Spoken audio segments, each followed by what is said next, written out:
Porque produzir conteúdo infinito e testar todas as trends é a pior coisa que você pode fazer para o seu negócio digital. Bom, eu tô aqui hoje porque eu prometi que ia compartilhar com vocês o que eu faço com as minhas experts e as mentoradas para elas alinharem a comunicação delas, acessarem todo o potencial de comunicação e venderem mais.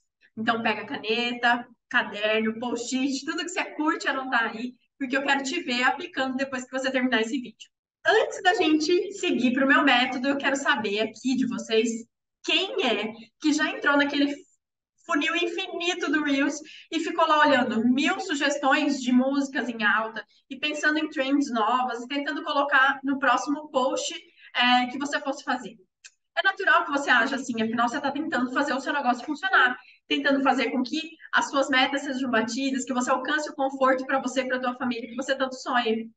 Mas isso está disseminado na internet. Muitos professores de conteúdo digital, muitos influencers te levam a entender que é isso que você deve fazer. Então a culpa não é sua. Fica tranquilo, tá tudo certo. Mas aqui eu tô para te mostrar um outro caminho. Com os infoprodutos, não é o volume de gente que vai contar. Não é essa a ideia. O que a gente precisa de conexão, de uma aproximação pelo coração e pela mente da sua audiência com você. E isso só vai acontecer se você conseguir expressar uma coisa muito importante que talvez você não esteja valorizando tanto. A sua história, a sua força, aquele lugar único que só você pode ocupar nesse mundo. E hoje eu vou te mostrar qual é o método que eu uso para acessar e expressar tudo isso. Então vamos lá. Eu desenvolvi um método para fazer com que as minhas experts mentoradas conseguissem acessar todo o potencial que elas têm de comunicação, honrar a história delas e trazer isso à tona para que na execução isso tudo ficasse muito mais fluido, melhor e a venda fluísse para os dois lados através de uma conexão bem forte e interessante entre a expert e a audiência. O método se chama EPE. Já coloca um em cima do outro aí no caderninho, que eu vou compartilhar a tela e você já vai ver o que significa cada um deles. Então, vamos lá. Vamos para minha tela aqui.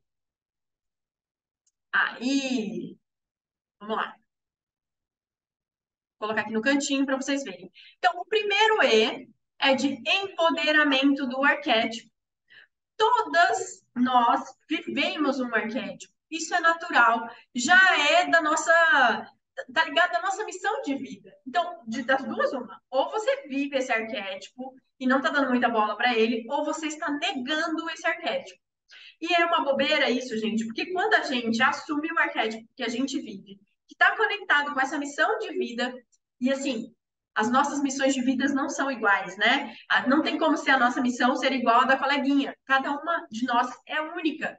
E quando a gente assume esse arquétipo, assume essa missão de vida, a gente traz à tona toda uma força, todo o potencial de comunicação e de servir nesse mundo que está ali latente, doido para ser expressado.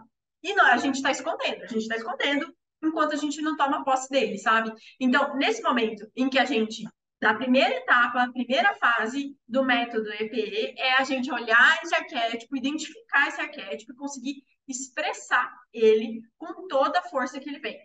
É importante a gente pensar que quando a gente está falando de arquétipo, a gente está falando de acessar um lugar mais curto, mais rápido. É como se fosse é, um caminho, um trajeto mais curto para acessar o inconsciente da nossa audiência. E quando a gente faz isso, começa a ficar mais automática essa comunicação, fica mais forte e essa audiência reconhece melhor o que a gente está querendo expressar. A gente começa a usar símbolos que expressam melhor esse arquétipo e conectam muito mais fácil e de uma forma mais forte com a audiência. E quando a gente gera essa conexão, é claro que vocês já devem estar sacando que acontece tranquilamente, de uma forma muito mais fluida e natural, uma venda. É nesse momento em que a gente já conseguiu se conectar, que a gente expressou a nossa força, o que a gente veio fazer nesse mundo, que as pessoas começam a pedir para a gente um curso. Denise, você consegue, você tem um curso de tal coisa, você tem um curso disso, fulana, você tem um curso de tricô, você tem um curso de resina, você tem um curso, a planilha, qual a planilha que você usa? Quando você começa a receber esse tipo de pedido no teu direct, é porque você tem um produto já muito pronto, né? Você já tem uma demanda interessante para aquele produto e porque você conseguiu expressar o seu arquétipo, a sua força na comunicação. Agora, a gente vai falar do P, de planejamento, que é a segunda etapa. Eu acredito muito em planejamento. Por quê? Porque a gente desenha a trajetória que a gente vai percorrer. Então, assim, imagine que você está indo de São Paulo para Curitiba. Se você não tiver o desenho do que você vai fazer, esse caminho, quanto tempo, nem pode faltar combustível, pode furar um pneu e você não saber muito bem como acontecer, como agir naquele momento. Então, o planejamento vai me permitir a ação. Ele vai me permitir aumentar as chances de alcançar esse lugar que eu quero, que é a minha meta. Então, fazer esse olhar de distribuir o tanto de ações que eu tenho que realizar aumenta muito a chance de eu chegar nesse lugar. Então, eu consigo prever dificuldades, consigo otimizar ferramentas, consigo transformar a experiência desse meu aluno, seja no evento gratuito ou seja na entrega, muito melhor. Então, eu consigo três coisas aqui quando eu tenho planejamento. Então, eu garanto a execução, porque a gente precisa lembrar que a gente também não tem grandes ideias todo dia, não somos criativos todo dia, a gente vai ter oscilação de humor, sim. Então, vai ter dia que eu não tô nada criativo, mas que eu preciso postar. E aí? Se você não planejou nada em relação àquele post para o lançamento que está vindo, e aí, como é que vai fazer? Vai ficar sem? Não dá. Então, a gente precisa pensar nesse planejamento. O outro ponto é que eu preciso também prever que minha audiência não acorda todo dia maravilhosamente doida para comprar um produto meu. Então, com o planejamento, eu consigo preparar esse terreno e fazendo várias ações para que chegue a um ponto em que ela perceba a importância de comprar o meu produto. Não é de primeira, raramente é de primeira que as coisas acontecem. Então, é preciso que eu reforce várias vezes o meu posicionamento, a minha comunicação, a minha oferta, tá? E uma outra coisa do planejamento que é muito séria é que até os improvisos funcionam melhor. Então, por mais que você tenha feito o planejamento, não significa que você vai ficar engessada naquele lugar. Mas, ok, eu fiz o planejamento, então de repente apareceu uma ideia nova, surgiu uma situação, fui fazer alguma coisa no backstage que dá para compartilhar, maravilhoso. Ele vai vir potencializar o que você planejou. Mas aí, através do planejamento, você já garantiu a execução. Por último, eu queria trazer para vocês que o planejamento permite que a gente identifique as tríades do sucesso ao longo do ano. Mas, Denise, o que é isso, então? Bom, a gente precisa lembrar que quando a gente vai fazer um lançamento, uma ação de lançamento, normalmente a gente tem um pico de vendas. Depois desse pico, você tem um vale, um vazio de vendas e de faturamento. E ninguém quer isso.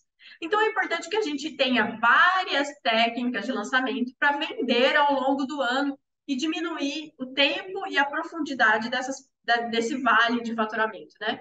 Então, o que é essa tríade? É quando eu encontro a melhor data para vender alguma coisa, uma combinação com o melhor produto para aquela época e através da melhor técnica de venda. Então, quando eu alcanço uma tríade de sucesso para janeiro, para fevereiro, para março, para abril, eu consigo ter isso equilibrado ao longo dos 12 meses e eu não fico sofrendo com falta de fluxo de caixa. É bem importante o planejamento, traz a possibilidade da gente ter um negócio muito mais sustentável ao longo do tempo.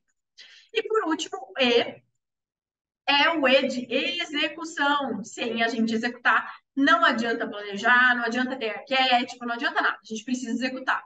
E aí, a gente também vale olhar para essa questão de que a gente não nasceu pronta, nós não estamos prontas. Aí, ao longo do processo de vivenciar esse empoderamento do arquétipo e esse planejamento, executando todas as ações que estão lá descritas, é que a gente vai ficar melhor. Melhor comunicadora, melhor professora, melhor infoprodutora, melhor ouvinte, vai conhecer muito melhor a nossa audiência e conseguir trazer para ela uma melhor solução também. Um melhor produto, melhores experiências, seja de evento, seja da entrega do produto. Então, gente, essa tríade daqui, esse método EPE, agora que eu compartilhei com você o meu método EPE, eu quero que você se empodere do seu arquétipo, que planeje a próxima ação de vendas e me marque no primeiro post que você for fazer sobre isso, tá? Eu quero ver como é que isso foi para a prática aí do seu lado. Bom, agora, se você não conhece seu arquétipo, mas quer acessar essa força, quer conseguir alinhar melhor a tua comunicação e fazer vendas muito mais fluidas e naturais, bom, vou deixar um convite para você, clica no link abaixo e vem conversar comigo no WhatsApp, que eu te conto como você acessa, encontra e acessa esse lugar de força, de potência, para se expressar no mundo e ocupar um lugar que é só seu, tá bom? Até mais!